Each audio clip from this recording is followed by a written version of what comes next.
What's the quickest way someone lost your respect? My manager doing what I just told a customer we can't do because of policy. As in, I want to return this gift card, it doesn't work. We can't do that, we do not do returns on gift cards because we cannot verify the balance. If there is an issue with the gift card, you need to contact Visa and have them solve the issue. My computer system is even set up so that if you try to return it like you are supposed to, it'll tell you to off. Customer asks for manager and manager just gives her the value of card plus the fee by returning it as a non-taxable item. The reason it's policy is because it's a scam and they want to double dip. They used the card and they want to see if they can get the cash they just spent back again. And of course the customer came back 2 more times and asked to return the card again and again. In total she got $615 because my manager is such a twat and so scared of getting negative reviews. I called my sister out for having my elderly mother co-sign on a loan. It was obvious that mom had dementia and was unable to handle her finances.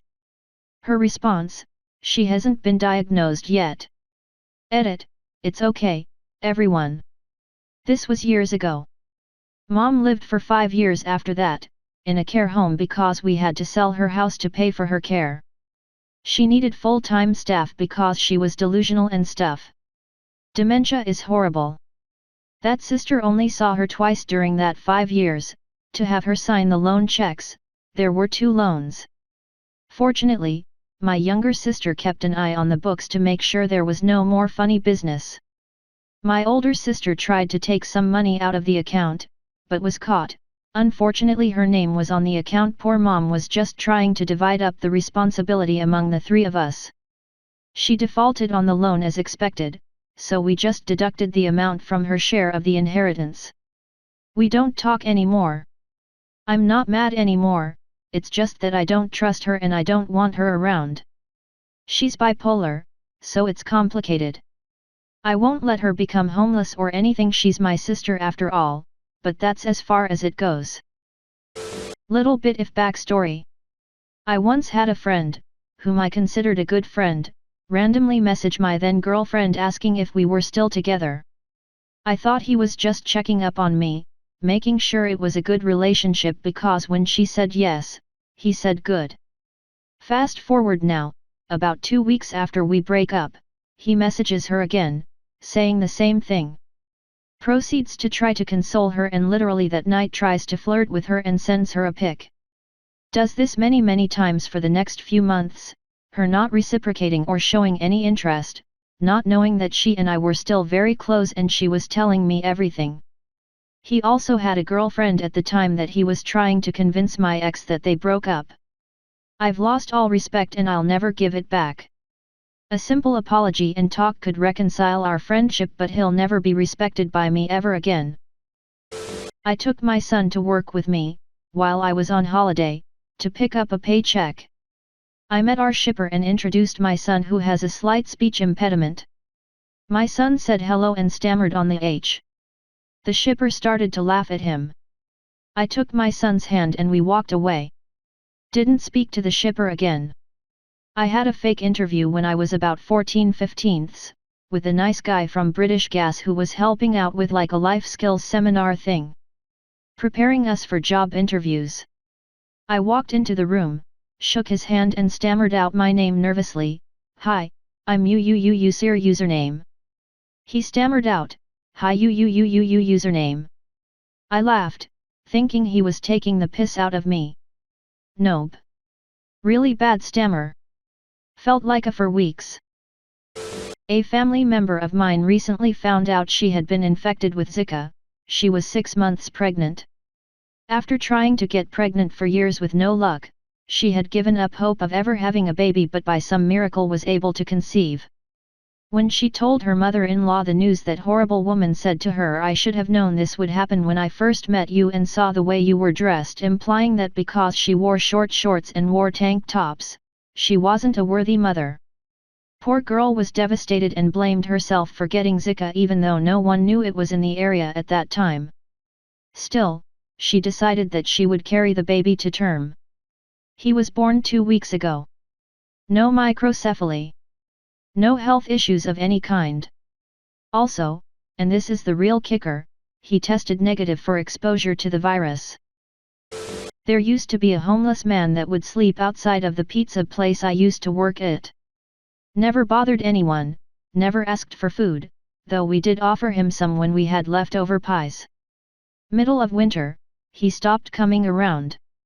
Couple weeks later, coworker tells me him and his friends dumped water on him while he was sleeping for n gigs, thinking I would think it was funny.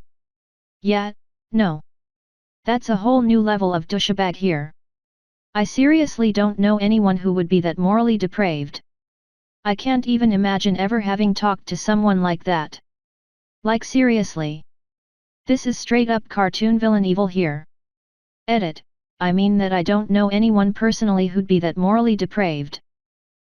I knew a guy my freshman year of college. He was an aspiring musician and was very depressed about his recent ex-girlfriend.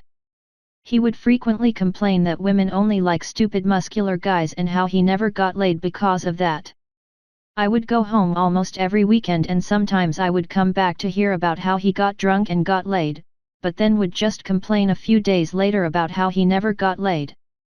Finally, toward the end of the second semester, a friend of mine had a girl up for the weekend. I was home, he and the girl hit it off and they ended up sleeping together a few times that night. The girl liked him and suggested that they maybe start talking and possibly go on a date. He tells her no and that this isn't going past right now. The girl becomes noticeably bummed out, so he asks my other friends if they can drive her home. Context: it's 2 a.m. My school was in NH and she lived in Maine. My friends said no initially, but he said they could drop her at a halfway point, so they agreed. They drop her off at a McDonald's at about 4 a.m. and head back. He tells my friends that her dad or friend will be there to get her soon. I come back on Monday and he tells me in private the whole story.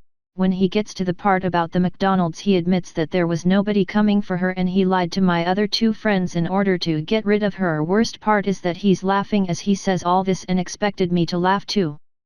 Couldn't be in the same room with him after that. When I was in 6th grade, there was a girl who we'll call Emma in my class who was a little odd. She was painfully shy and awkward, her clothes were too small for her, and she smelled kind of bad. A less known fact and possibly irrelevant other than to explain some of her strangeness was that she had been abused for years by a family member. I was best friends with her cousin, who told me in confidence, because I was nice to Emma, my friend was not a gossip and was protective as of her cousin. Emma usually ate lunch in the classroom and would opt to spend recesses in study hall, presumably either because she felt more comfortable away from people or to avoid being, possibly both. One day we had recess in the gym, pretty common when it was freezing or raining out, and Emma is there. Some days study hall wasn't available because a teacher was sick or whatever, I don't know. She's sitting on the bleachers drawing and a couple of other kids are hanging around on the bleachers as well. One boy in particular, a popular kid well liked by students and teachers, is talking to her. I saw this and something about the way Emma looked made me stop playing dodgeball and walk over. As I approached, I hear the boy calling her trailer trash and asking if her trailer home had a shower. He was laughing and a couple others nearby were laughing too, some of whom I'd considered friends before. Lost all respect for every one of them. Emma wasn't crying or anything, just ignored them and kept drawing. Unfortunately, I let my emotions get the better of me. Punched him right in the face. Edit, grammar. Good for you. There was this boy in middle school 7th grade, that was just so awkward, shy, really mousy looking in the face. One day, I was walking behind him, going to next class, and dumb jock Tyler and friends start messing with him and trip him, so books and papers everywhere. For some reason, I was just so fed up with this, and the fact this kid couldn't stand up for himself. Normally I was a shy, quieter kid, wouldn't speak out loudly, but I surprised myself and just yelled out, "What the is wrong with you guys, you just go around acting like..." The look of shock from their faces I will never forget, and they just turned meekly and went to next class. I helped kid pick his stuff up, and I just remember being pissed and telling him to stop taking there and do something about it next time. Don't be afraid. My dad raised me and my brother and always told us that if someone is picking on us and being physical we need to defend ourselves, because a bully won't ever stop until you do.